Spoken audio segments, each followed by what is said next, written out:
Hi everyone and welcome back to Kirkcaldy Galleries and On Five's YouTube channel. My name's Niamh and today we are going to be reading chapter 6 of our story Peter Pan. Quick catch up just in case you've forgotten.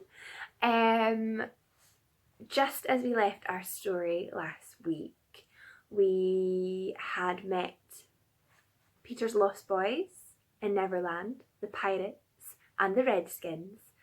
And Peter is split up from John and Michael, who are also split up from Wendy and Tinkerbell. And Tinkerbell has done something very naughty and has told one of the lost boys, Tootles, to shoot Wendy down while she's flying in the sky. So let's see what happens with chapter 6. This one is called The Little House. Foolish Tootles was standing like a conqueror over Wendy's body when the other boys sprang, armed, from their trees. "You're too late," he cried proudly. "I have shot the Wendy. Peter will be so pleased with me." Overhead, Tinkerbell shouted, "Silly ass!" and darted into hiding. The others did not hear her. They had crowded round Wendy, and as they looked, a terrible silence fell upon the wood. If Wendy's heart had been beating, they would all have heard it. Slightly was the first to speak. "That is no bird," he said in a scared voice. "I think it must be a lady." "A lady?" said Tootles, and fell a trembling. "And we have killed her," Nibs said hoarsely. They all whipped off their caps. "Now I see," Curly said. "Peter was bringing her to us." He threw himself sorrowfully on the ground. "A lady to take care of us at last," said one of the twins. "And you have killed her." They were sorry for him, but sorrier for themselves, and when he took a step nearer them, they turned from him. Tootles' face was very white, but there was a dignity about him now that had never been there before. "I did it," he said reflectively, "when ladies used to come to me in dreams. I said, 'Pretty mother, pretty mother.' But when at last she really came, I shot her." He moved slowly away. "Don't go," they crawled in pity. "I must," he answered again. "I am so afraid of Peter." It was at this tragic moment that they heard a sound which made the heart of every one of them rise to his mouth. They heard Peter crow. "Peter!" they cried, for it was always thus that he signalled his return. "Hide her!" they whispered, and gathered hastily around Wendy, but Tootles stood aloof. Again came that ringing crow, and Peter dropped in front of them. "Greetings, boys," he cried, and mechanically they saluted, and then again was silence. He frowned. "I am back," he said hotly. "Why do you not cheer?" They opened their mouths, but their cheers would not come. He overlooked it in his haste to tell the glorious tidings. "Great news, boys," he cried. "I have brought at last a mother for you all." Still no sound, except a little thud from Tootles as he dropped to his knees. "Have you not seen her?" said Peter, becoming troubled. "She flew this way." Me," one voice said, and another said, "Oh, mournful day." Tootles rose. "Peter," he said quietly, "I will show her to you." And when the others would still have hidden her, he said, "Back, twins, let Peter see." So they all stood back and let him see, and after he had looked for a little time, he did not know what to do next. "She is dead," he said uncomfortably. "Perhaps she is frightened at being dead." He thought of hopping off in a comic sort of way till he was out of sight of her, and then never going near the spot any more. We'd all have been glad to follow if he had done this. But there was the arrow. He took it from her heart and faced his band. "Whose arrow?" he demanded sternly. "Mine, Peter," said Tootles on his knees. "Oh, dastard hand," Peter said, and he raised the arrow to use it as a dagger. Tootles did not flinch. He bared his breast. "Strike, Peter," he said firmly. "Strike me." Twice did Peter raise the arrow, and twice did his hands fall. "I cannot strike," he said with awe. "There is something stays my hand." All looked at him in wonder, save Nibs, who fortunately looked at Wendy. "It is she!" he cried. "The Wendy Lady! See, her arm!" Wonderful to relate, Wendy had raised her arm. Niamh bent over her and listened reverently. "I think she said, 'Poor Tootles,'" he whispered. "She lives," Peter said briefly. Slightly cried instantly, "The Wendy Lady lives!" Then Peter knelt beside her and found his button. You remember she had put it on a chain that she wore round her neck. "See," he said, "the arrow struck against this. It is the kiss I gave her. It saved her life." "I remember kisses," Slightly interposed quickly. "Let me see it." "Aye, that is a kiss." Peter did not hear him. He was begging Wendy to get better quickly so that he could show her the mermaids. Of course she could not answer yet, being still in a frightened faint. But from overhead came a wailing note. "Listen to Tink," said Curly. "She is crying because the Wendy lives." Then they had to tell Peter of Tink's crime, and almost never had they seen him look so stern. "Listen, Tinkerbell," he cried. "I am your friend no more. Begone from me forever." She flew to his shoulder and pleaded, but he brushed her off. Not until Wendy again raised her arm did he relent sufficiently to say, "Well, not forever, but for a whole week." Do you think Tinkerbell was grateful to Wendy for raising her arm? Oh dear, no. Never wanted to pinch her so much. Fairies indeed are strange, and Peter, who understood them best, often cuffed them. But what to do with Wendy in her present delicate state of health? "Let's carry her down into the house," Curly suggested. "Aye," said Slight, "that is what one does with ladies." No, no, Peter said. "You must not touch her. It would not be sufficiently respectful." "That," said Slightly, "is what I was thinking." "But if she lies there," Tootle said, "she will die." Aye, she will die," Slightly admitted, "but there is no way out." "Yes, there is," cried Peter. "Let us build a little house around her." They were all delighted. "Quick," he ordered them, "bring me each of you the best that we have. Gut our house. Be sharp." In a moment they were busy as tailors the night before a wedding. They scurried this way and that, down for bedding, up for firewood, and while they were at it, who should appear but John and Michael? As they dragged along the ground, they fell asleep standing, stopped, woke up, moved another step, and slept again. "John! John!" Michael would cry. "Wake up! Where is Nana, John, and Mother?" And John would rub his eyes and mutter, "It is true, we did fly." You may be sure that they were very relieved to find Peter. "Hello, Peter," they said. "Hello," Peter replied amicably, though had quite forgotten them. He was very busy at the moment measuring Wendy with his feet to see how large a house she would need. Of course he meant to leave room for chairs and a table. John and Michael watched him. "Is Wendy asleep?" they asked. "Yes." "John," Michael proposed, "let us wake her and get her to make supper for us." But as he said it, some of the other boys rushed on, carrying branches for the building of the house. "Look at them!" he cried.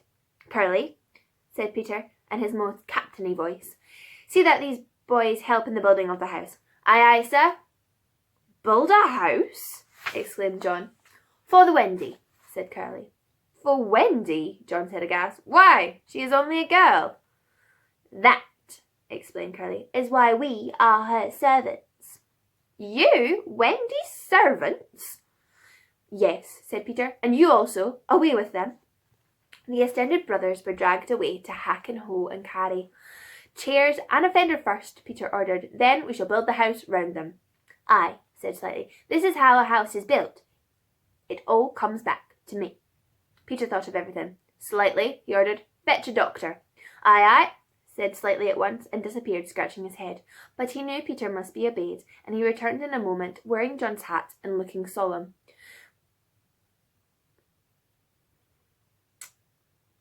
"Peter, sir," said Peter, going to him, "are you a doctor?" The difference between him and the other boys at such a time was that they knew it was make-believe, while to him make-believe and true were exactly the same thing. This troubled them, as when they had to make believe that they had their own dinners. If they broke down in their make-believe, he rapped them on the knuckles. "Yes, my little man," anxiously replied Slightly, who had chapped knuckles. "Please, sir," Peter explained, "a lady lies very ill." She was lying at their feet, but Slightly had the sense not to see her. Tut, tut, tut, he said. Oh, where does she live? In yonder glade. I will put a glass thing in her mouth, said Slightly, and he made believe to do it, while Peter waited. It was an anxious moment when the glass thing was withdrawn. How is she? inquired Peter. Tut, tut, tut, said Slightly. This has cured her. I am glad, Peter cried. I will call again in the evening, Slightly said. Give her beef tea out of a cup with a spout to it.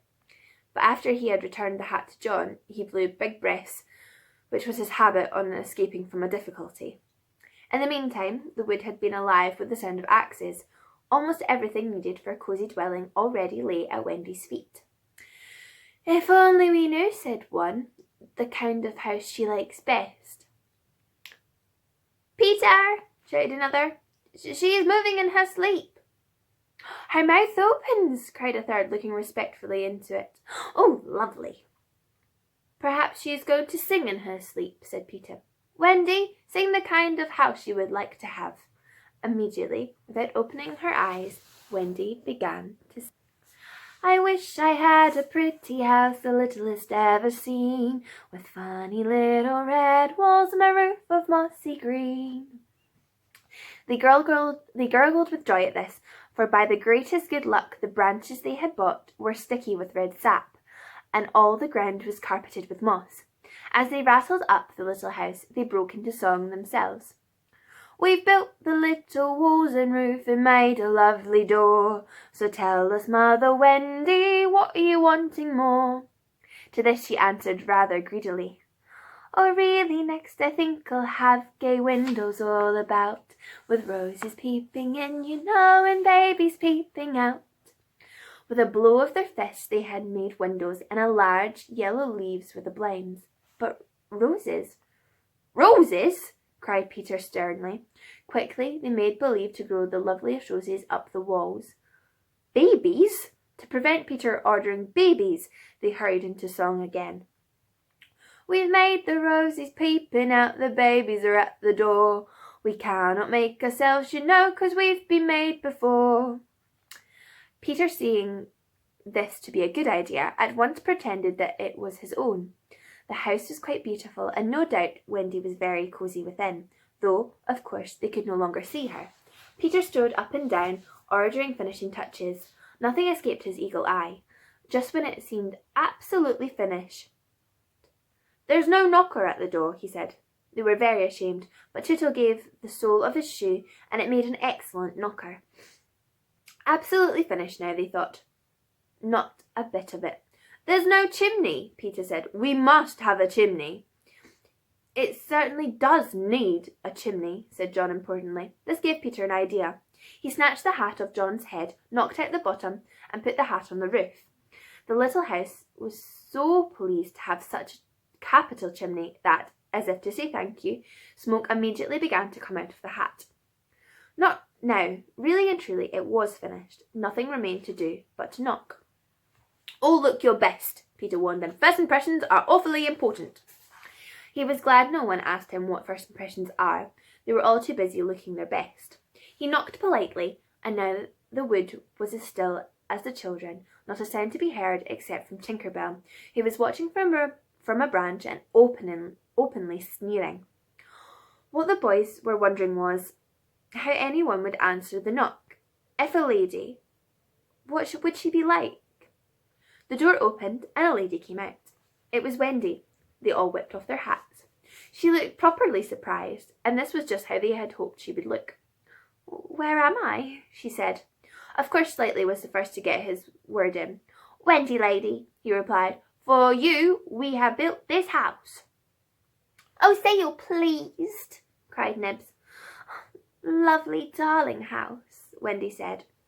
And they were all the very words they had hoped she would say. And we are your children, cried the twins. They all went on their knees and holding out their arms cried, Oh, Wendy Lady, be our mother. Oh, Ty, Wendy said, all shining. Of course, it's frightfully fascinating. But you see, I'm only a little girl. I have no real experience. That doesn't matter, said Peter, as if he were the only person present who knew all about it, though he was really the one who knew the least. What we need is just a nice motherly person. Oh dear, Wendy said. You see, I feel that is exactly what I am. It is, they all cried. We saw it at once. Very well, she said. I will do my best. Come inside at once, you naughty children. I am sure your feet are damp. And before I put you to bed, I have just time to finish the story of Cinderella. In they went. I don't know how there was room for them, but you can squeeze very tight in Neverland. And that was the first of the many joyous evenings they had with Wendy. By and by she tucked them up in the great bed in the home under the trees, but she herself slept that night in the little house, and Peter kept watch outside with drawn sword, for the pirates could be heard carousing far away, and the wolves were on the prowl. The little house looked so cosy and safe in the darkness, with a bright light showing through its blinds, and the chimney smoking beautifully, and Peter standing on guard. After a time he fell asleep, and some unsteady fairies had to climb over him on their way home from an orgy. Any of the other boys obstructing the fairy path at night, they would have been mischieved, but they just tweaked Peter's nose and passed on. Well, that is the end of chapter 6. I hope you guys enjoyed it, and I will see you all again soon. Bye!